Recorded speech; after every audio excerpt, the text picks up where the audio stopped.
penjernih air dari bahan alami. Sistem penyaringan air dari bahan alami.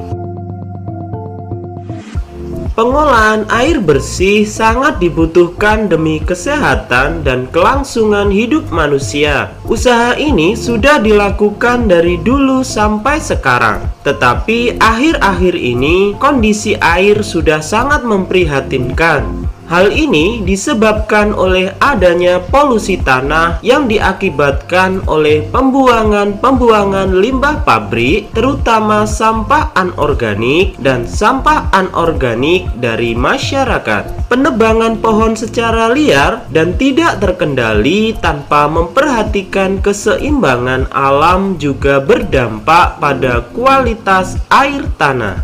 Secara umum, proses penjernihan air berguna untuk menghilangkan zat pengotor atau untuk memperoleh air yang kualitasnya memenuhi standar persyaratan kualitas air. Proses ini mempunyai tujuan-tujuan sebagai berikut. Yang pertama, menghilangkan gas-gas terlarut. Yang kedua, menghilangkan rasa yang tidak enak. Yang ketiga, membasmi bakteri patogen yang sangat berbahaya. Yang keempat, memperkecil sifat air yang menyebabkan terjadinya endapan pada pipa dan saluran air. Ada beberapa macam cara sederhana untuk mendapatkan air bersih. Cara yang paling mudah adalah dengan teknik penyaringan dan teknik pengendapan. Yang pertama, kita akan membahas teknik penyaringan. Beberapa cara sederhana untuk penyaringan air sebagai berikut. Yang pertama, saringan kain katun. Pembuatan saringan air dengan menggunakan kain katun merupakan teknik penyaringan yang paling sederhana atau yang paling mudah. Air keruh disaring dengan menggunakan kain katun yang bersih. Saringan ini dapat membersihkan air dari kotoran dan organisme kecil yang ada di dalam air keruh tersebut. Air hasil saringan tergantung dari ketebalan dan kerapatan kain yang digunakan. Yang kedua, saringan kapas. Teknik saringan air ini dapat memberikan hasil yang lebih baik dari teknik sebelumnya, seperti halnya penyaringan dengan kain katun. Penyaringan dengan kapas juga dapat membersihkan air dari kotoran dan organisme kecil yang ada dalam air keruh. Hasil saringan juga tergantung pada ketebalan dan kerapatan kapas yang digunakan. Yang ketiga, aerasi. Aerasi merupakan proses penjernihan dengan cara mengisikan oksigen ke dalam air.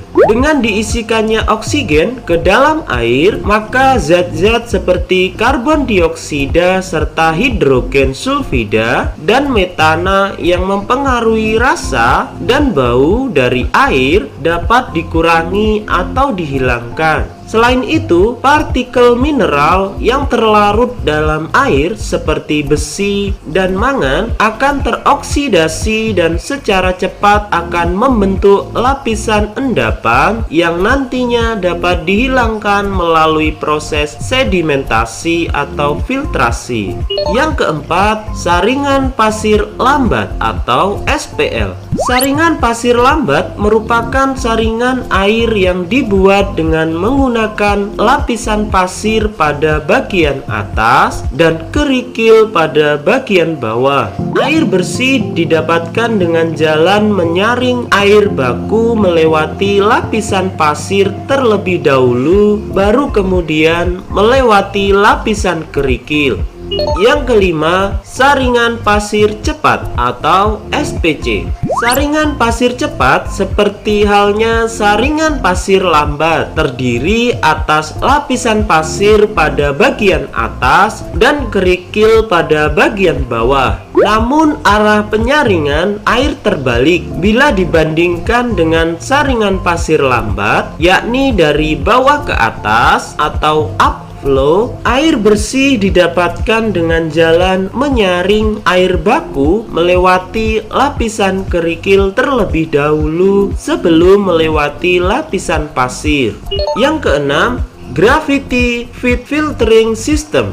Gravity Feed Filtering System merupakan gabungan dari saringan pasir cepat atau SPC dan saringan pasir lambat atau SPL. Air bersih dihasilkan melalui dua tahap. Pertama-tama, air disaring menggunakan saringan pasir cepat atau SPC. Air hasil penyaringan tersebut dan kemudian hasilnya disaring kembali menggunakan saringan pasir lambat. Dengan dua kali penyaringan tersebut, diharapkan kualitas air bersih yang dihasilkan tersebut dapat lebih baik.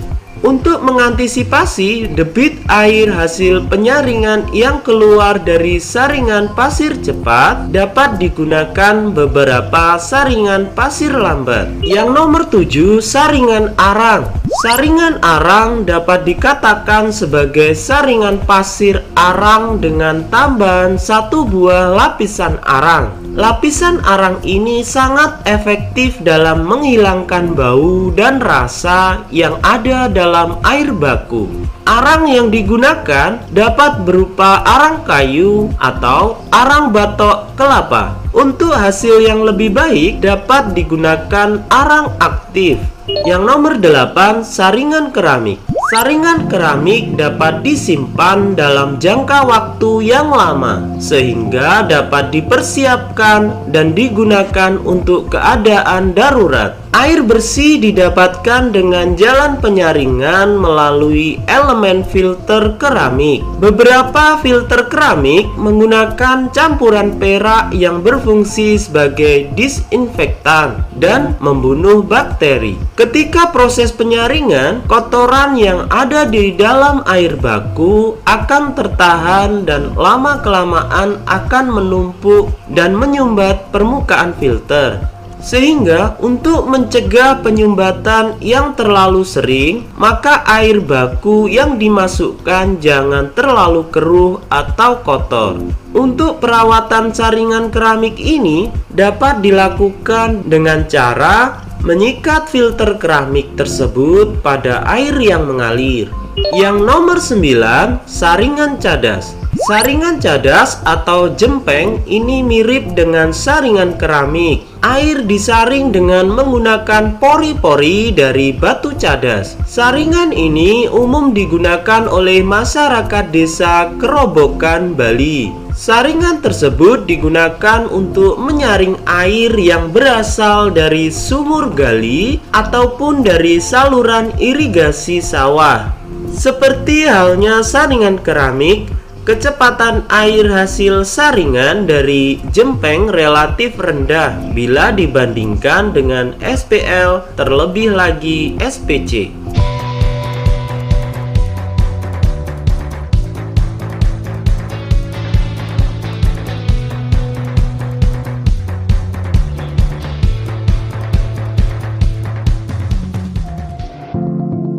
Selanjutnya, teknik pengendapan. Beberapa teknik pengendapan untuk proses penjernihan air sebagai berikut. Yang pertama, biji kelor. Biji buah kelor atau Morrigan oleifera mengandung zat aktif rhamnoxyloxy-benzil isothiocyanate yang mampu mengadopsi dan menetralisir partikel-partikel lumpur serta logam yang terkandung dalam air limbah suspensi dengan partikel kotoran melayang di dalam air dengan partikel kotoran melayang di dalam air. Penemuan yang telah dikembangkan sejak tahun 1986 di negeri Sudan untuk menjernihkan air dari anak sungai Nil dan tampungan air hujan. Di masa datang dapat dikembangkan sebagai penjernih air Sungai Mahakam dan hasilnya dapat dimanfaatkan PDAM setempat. Serbuk biji buah kelor ternyata cukup ampuh menurunkan dan mengendapkan kandungan unsur logam berat yang cukup tinggi dalam air, sehingga air tersebut memenuhi standar baku air minum dan air bersih.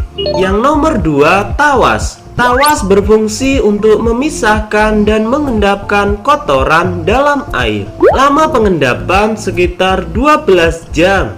Fungsi tawas hanya untuk pengendapan, tidak berfungsi untuk membunuh kuman dan menaikkan pH dalam air. Yang nomor 3, kaporit. Kaporit berfungsi untuk memisahkan dan mengendapkan kotoran dalam air. Lama pengendapan sekitar kurang lebih 12 jam. Yang nomor 4, kapur gamping. Kapur gamping berfungsi untuk pengendapan, tetapi membutuhkan waktu hingga 24 jam. Selain itu, kapur gamping berfungsi untuk menaikkan pH air, tetapi tidak berfungsi untuk membunuh kuman atau virus dan juga bakteri. Yang kelima, arang batok kelapa. Bahan ini berfungsi untuk menghilangkan bau, rasa tidak enak dalam air,